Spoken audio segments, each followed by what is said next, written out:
सर्वांना नमस्कार. आज आपण मराठी या विषयातील वर्णमाला आणि प्रत्यय घटित व उपसर्ग घटित हे दोन घटक अभ्यासणार आहोत. वर्णमाला हा घटक यापूर्वी आपण अभ्यासलेला होता, त्याची पुनरावृत्ती थोडी करूया. त्यानंतर आपण प्रत्यय घटित व अप्रत्यय घटित शब्द हे परीक्षेच्या दृष्टीने अतिशय महत्त्वाचे असणारे दोन घटक आज आपण अभ्यासणार आहोत. तर यामध्ये आपण वर्णमाला मागच्या तासिकेत आपण वर्णमाला हा घटक ओझरत्या प्रमाणात पाहिला होता. तर यामध्ये तुम्हाला अशी वर्णमाला असेल तर या वर्णमालेमध्ये आपण स्वर, एकूण स्वर किती, तर एकूण 14 स्वर आपण अभ्यासले होते. त्याचबरोबर ऱ्हस्वस्वर, दीर्घस्वर, संयुक्त स्वर, इंग्रजी भाषेतून आलेले स्वर आणि सजातीय स्वर, विजातीय स्वर आणि स्वरादी अशा प्रकारे आपण या वर्णमालेतील स्वर यामधील काही प्रकार अभ्यासलेले होते. मग ऱ्हस्वस्वर तुम्हाला माहीत असेल तर ऱ्हस्वस्वर ज्याचा उच्चार करताना आखूड होतो आणि ते सहज तोंडावाटे बाहेर पडतात ते अ, ई, उ, रू आणि लू हे जे आहेत ते आपले ऱ्हस्वस्वर आहेत. हे आपण मागच्या तासिकेत अभ्यासलेलं होतं. त्यानंतर दीर्घस्वर ज्याचा उच्चार करताना लांबट होतो. मग हे आपल्याला एकूण स्वर माहीत आहेत 14 आणि 2 स्वरादी. मग या 14 स्वरापैकी दीर्घस्वर कोणते, तर आ, मोठी उ, त्यानंतर ए, ए, ओ, आ, औ हे दीर्घस्वर आहेत. मग इंग्रजी भाषेतून आलेले स्वर कोणते, तर ॲ आणि ऑ हे 2 स्वर आपण इंग्रजी भाषेतून घेतलेले आहेत. 2009 मध्ये यांचा समावेश या वर्णमालेमध्ये करण्यात आलेला होता. मग अशा प्रकारे आपण 14 स्वराचे प्रकार पाहिले, त्यामध्ये ऱ्हस्वस्वर, दीर्घस्वर, संयुक्त स्वर आणि इंग्रजीतील स्वर. तर हे खूप महत्त्वाचे आहे, यावर तुम्हाला प्रश्न विचारला जाणार. त्यानंतर सजातीय स्वर आणि विजातीय स्वर हे सुद्धा आपण पाहिलेलं होतं. मग यामध्ये सजातीय स्वर ज्याचे उच्चारस्थाने समान असतात, जसं अ, आ याची उच्चारस्थाने समान आहेत, ज्यांचा ध्वनी हा एकसारखा वाटतो त्यांना सजातीय स्वर असे म्हणतात. आणि विजातीय स्वर म्हणजेच स्वर आहेत पण ते विजातीय आहे, त्यांचा उच्चार करताना त्याचा उच्चार वेगवेगळा होतो. मग अ आणि ई असेल बघा, अ आणि ई याचे उच्चारस्थाने कसे आहेत, भिन्न आहेत, म्हणून हे विजातीय स्वर होतात. हे आपण मागच्या तासिकेत पाहिलेलं होतं. आणि मग स्वरादी आपण पाहिले होते. 2 स्वरादी आहेत. 2 स्वरादी आहे, यामध्ये अम आणि आहा या 2 स्वरादी आहे. स्वरादी म्हणजे स्वराच्या आधी येते बघा. अ हा स्वतंत्र आहे, त्याच्यावरती अनुस्वार येतो आणि आहाला काय येतो, विसर्ग. म्हणजेच अनुस्वार आणि विसर्ग या 2 स्वरादी आहेत. म्हणजेच एकूण 14 स्वर आणि 2 स्वरादी हे लक्षात ठेवा. त्यामध्ये ऱ्हस्वस्वर कोणते, दीर्घस्वर कोणते, संयुक्त स्वर कोणते आणि इंग्रजीतील स्वर कोणते हे सुद्धा लक्षात ठेवा. त्यानंतर वर्णमाला घटक अभ्यासत असताना आपण व्यंजनाचा सुद्धा अभ्यास केलेला होता. मग बघा इथं तुम्हाला व्यंजनामध्ये तुम्हाला मी सांगितलं होतं स्वतंत्र व्यंजन किंवा स्वतंत्र वर्ण अड होता. त्याच्यानंतर महाप्राण म्हणजे ज्याचे उच्चार ह सारखा होतो ते महाप्राण वर्ण म्हणजेच ह.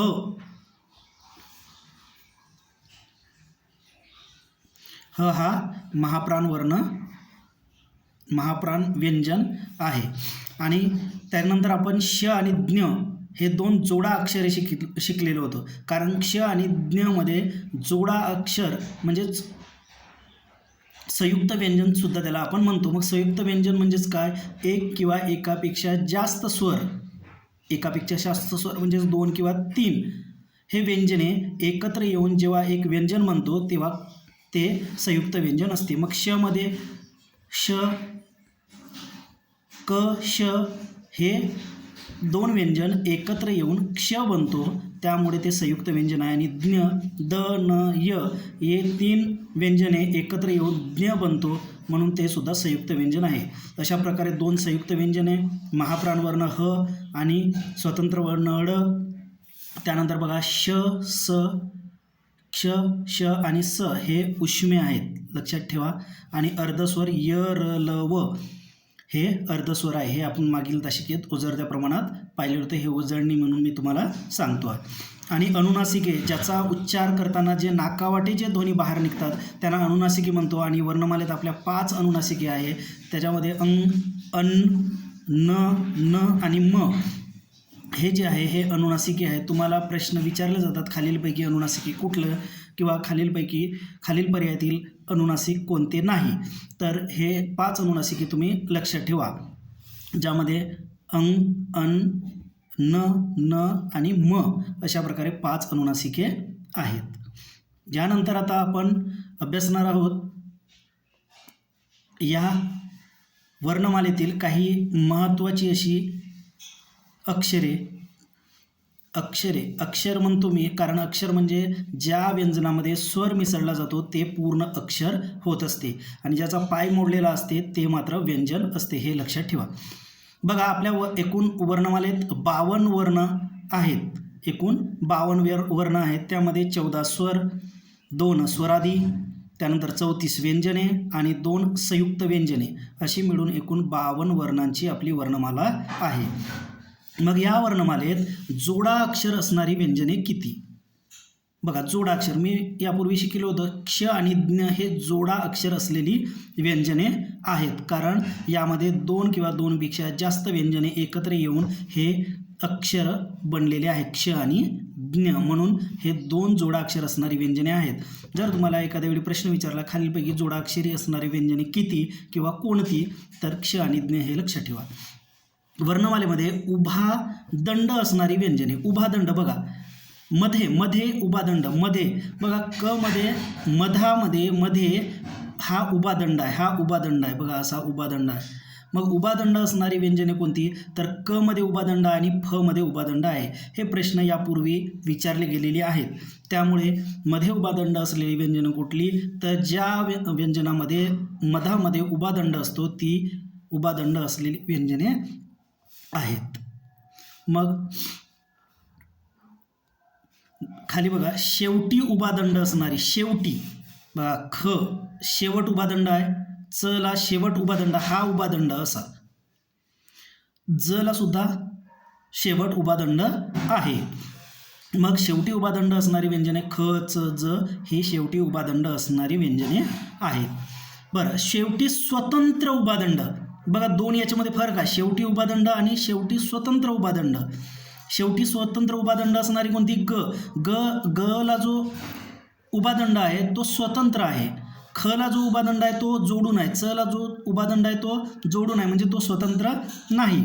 पण ग ला जो उभा दंड आहे तो स्वतंत्र उभा दंड आहे, आणि न ला जो उभा दंड आहे तो सुद्धा स्वतंत्र आहे, श ला जो आहे तो सुद्धा स्वतंत्र उभा दंड आहे. मग शेवटी स्वतंत्र उभा दंड असणारी व्यंजने कोणती असा जर प्रश्न आला तर ग, न, श यापैकी कुठलाही असेल तरी तो बरोबर आहे. त्यानंतर अर्धा दंड असणारी व्यंजने. अर्धा दंड, मग श ला बघा, श ला अर्धा दंड असा येतो छोटा, ट ला सुद्धा अर्धा उभा दंड आहे, ड ला सुद्धा अर्धा उभा दंड आहे.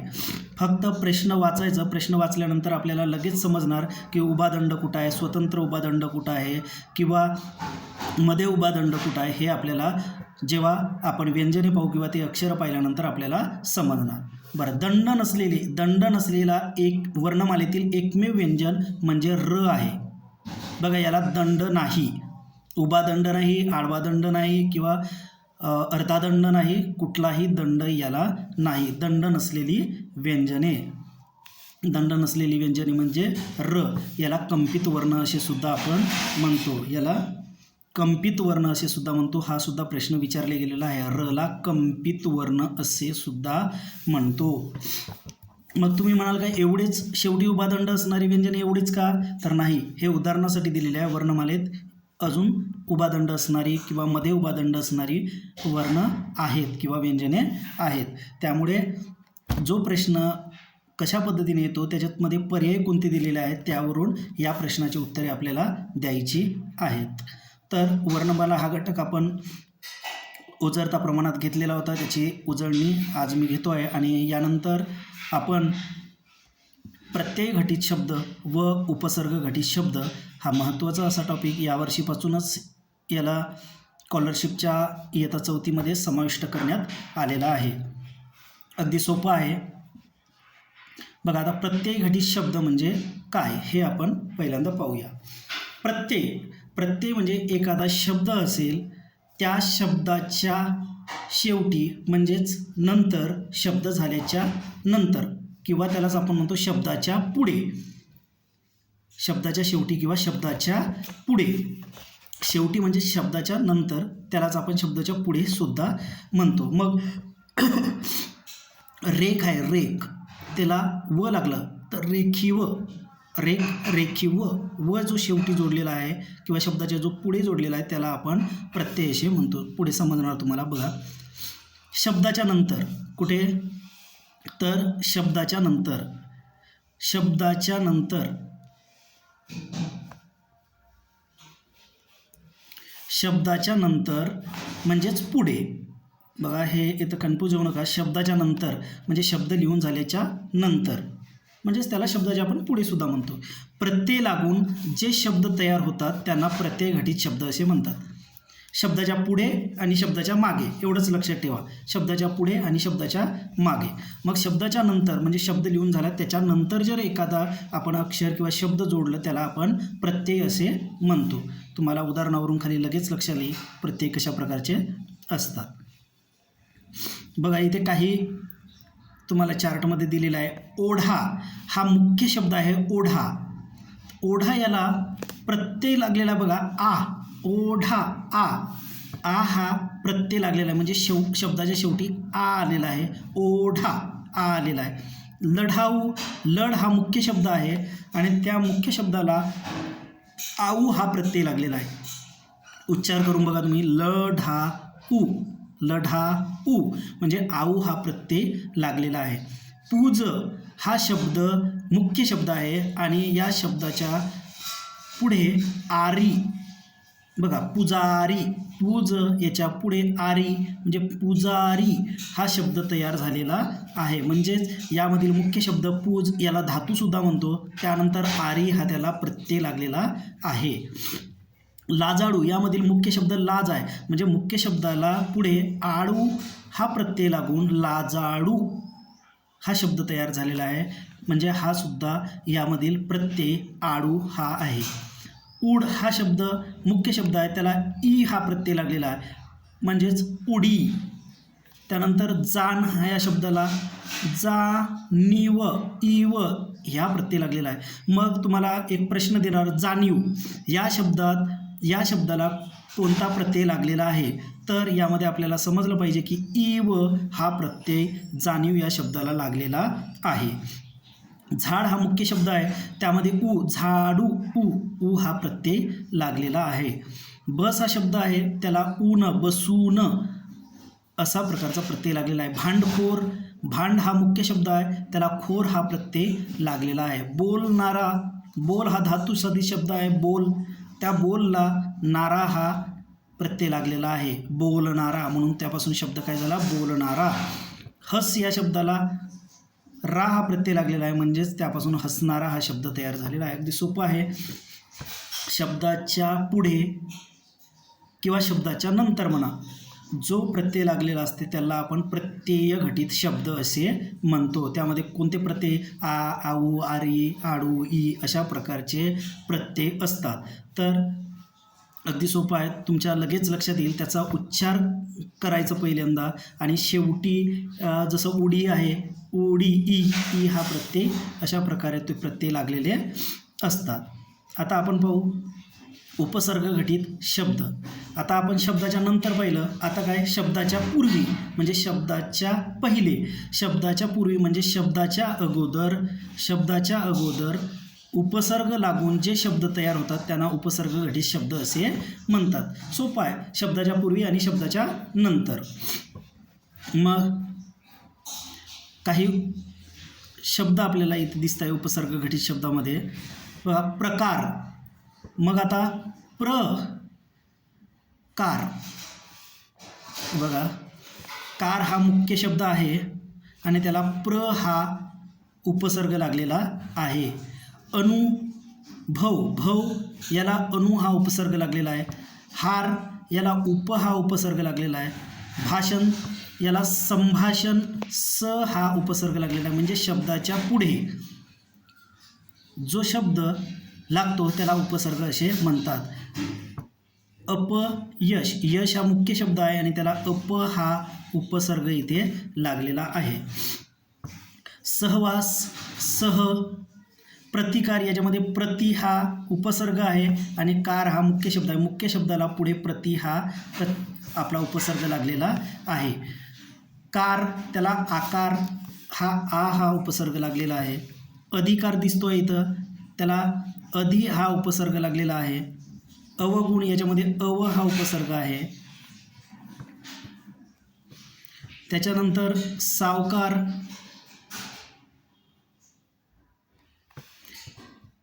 सा हा उपसर्ग लागलेला आहे. विनाकारांमध्ये विना हा उपसर्ग आहे. कुलपतीमध्ये कुल हा उपसर्ग दिसतोय. अन्यायमध्ये अन्यायमध्ये का दिसतोय हा उपसर्ग आहे. निरोगी त्याच्यामध्ये नि हा उपसर्ग आहे आणि निर्धनमध्ये नीर हा उपसर्ग आहे. अशा प्रकारे शब्दाच्या पूर्वी जे शब्द जोडले जातात त्यांना उपसर्ग म्हणतो आणि शब्दाच्या नंतर जे शब्द जोडले जातात त्यांना आपण प्रत्यय असे म्हणतो. बघा, इथं काही शब्द तुम्हाला दिलेले आहे. यामध्ये गैर हा उपसर्ग आहे का प्रत्यय आहे? बघा, हजर या शब्दाला त्याच्या पुढे जर गैर लावलं, हजर गैर असं होणार का? नाही. मग ते प्रत्यय होणार नाही. गैर कुठे लावावं लागेल? शब्दाच्या पुढे, म्हणजे इथे लावलं मग काय होईल? गैरहजर. म्हणजे जर शब्दाच्या पुढे एखादा शब्द लागत असेल तर तो काय असतो? उपसर्ग असतो. म्हणजे गैर हा काय आहे? उपसर्ग आहे आणि गैरहजर असा शब्द तयार होतो. म्हणून यामध्ये गैरहजर या शब्दामध्ये गैर हा उपसर्ग आहे. गैरहिशेब, गैरसोय, गैरसोय यामध्ये काय सांगितलं आहे? गैरसोय. त्यानंतर गैरसमज, गैरसावध, गैरशिस्त. तर या सर्व शब्दामध्ये गैर हा उपसर्ग जोडला जातो आणि त्यापासून गैरहजर, गैरशिस्त, गैरसमज, गैरसोय अशा प्रकारचे शब्द तयार होतात. म्हणजे हा गैर हा इथे या सर्व शब्दामध्ये उपसर्ग लागलेला आहे. मग तुम्हाला एक असा शब्द देणार हजर, खालीलपैकी कुठला उपसर्ग जोडून योग्य शब्द तयार होणार? मग गैर, बैर, सैर असं असणार त्यामध्ये. मग त्यापुढे योग्य उपसर्ग जोडा, मग त्याच्यामध्ये आपण गैर हा शब्द जोडायचा असतो. अशा प्रकारचे सुद्धा प्रश्न आपल्याला परीक्षेमध्ये विचारल्या जातात. खाली एक पाहू. बघा, आता हा काय आहे? तर हा उपसर्ग आहे की प्रत्यय आहे हे आपण पाहूया. जर पूरच्या नंतर जर शब्द जोडला असेल आणि तो शब्द योग्य असेल तर तो भर जो आहे तो प्रत्यय होणार आणि पूरच्या पुढे जर जोडून तो शब्द योग्य शब्द तयार होत असेल तर तो मात्र उपसर्ग असणार. मग पूरभर असा शब्द होणार नाही, म्हणजे तो भर जो आहे तो प्रत्यय होणार नाही. पुढे जर लावला आपण भर तर शब्द होणार भरपूर. शब्द काय होणार? भरपूर. आणि हा जो भर आहे याच्यामध्ये हा उपसर्ग आहे. त्याचबरोबर मग काय होणार इथं? भरपेट. काय होणार? भरपेट. त्याबरोबर इथं काय होणार मग? भरधाव. त्यानंतर भरजरी, भरघोस. म्हणजेच भर लागून हे अशा प्रकारचे शब्द तयार होतात. म्हणजे यामध्ये भर हा उपसर्ग दिलेला आहे. मग यामध्ये तुम्हाला असा प्रश्न असेल की पूर, पेट, धाव, जरी या शब्दांना कोणता योग्य उपसर्ग जोडून शब्द तयार करा. मग यामध्ये तुम्हाला भर हा त्याला उपसर्ग जोडावा लागेल. अशा प्रकारे प्रत्यय घटित आणि उपसर्ग घटित शब्द असतात.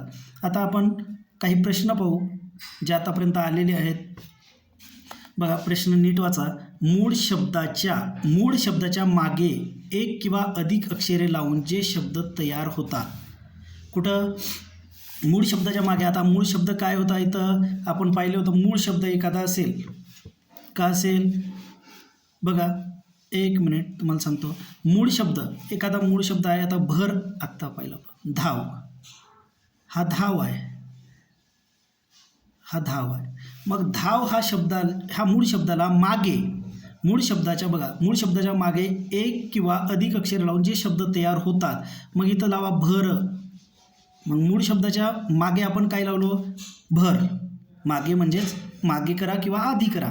मग मागे किंवा मूळ शब्दाच्या मागे एक किंवा अधिक अक्षर लावून जे शब्द तयार होतात त्यांना आपण काय म्हणतो? उपसर्ग घटित शब्द म्हणतो. आणि याच्या पुढे जर लावलं शब्द तर तो काय होणार? प्रत्यय घटित शब्द होणार. म्हणजे मूळ शब्दाच्या मागे एक किंवा अधिक अक्षर लावून जे शब्द तयार होतात त्यात उपसर्ग घटित शब्द असे म्हणतो.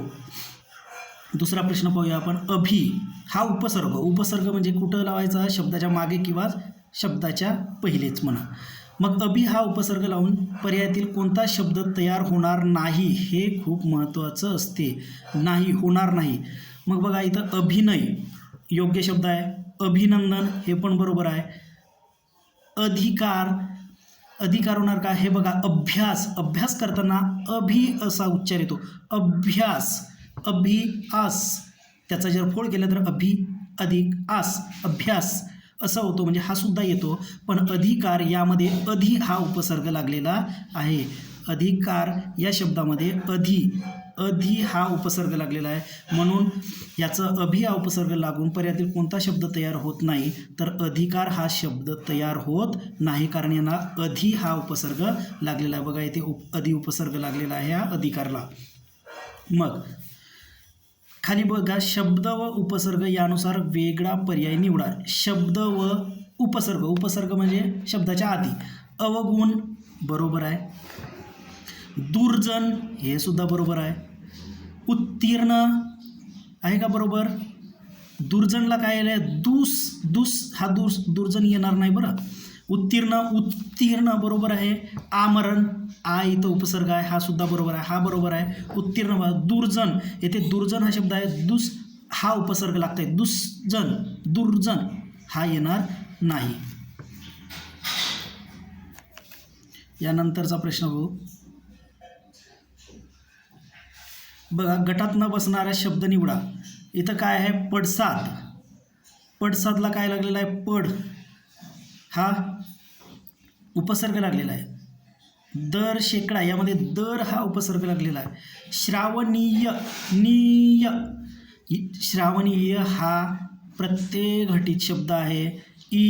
श्रवणीय हा इथे प्रत्यय लागलेला आहे. आणि हर साल यामध्ये हर हा उपसर्ग लागलेला आहे. म्हणून खालील गटात न बसणारा याच्यामध्ये 1, 2, 3 हे शब्द जे आहे ते उपसर्ग घटित शब्द आहे. आणि श्रवणीय हा प्रत्यय घटित शब्द आहे.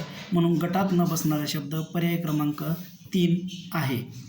तर अशा प्रकारे आपण प्रत्यय घटित शब्द आणि उपसर्ग घटित शब्द हे पाहिलेले आहेत. तर अगदी सोपे आहेत. याच्यावर थोडा सराव करा म्हणजे तुम्हाला ते प्रश्न चुकणार नाही.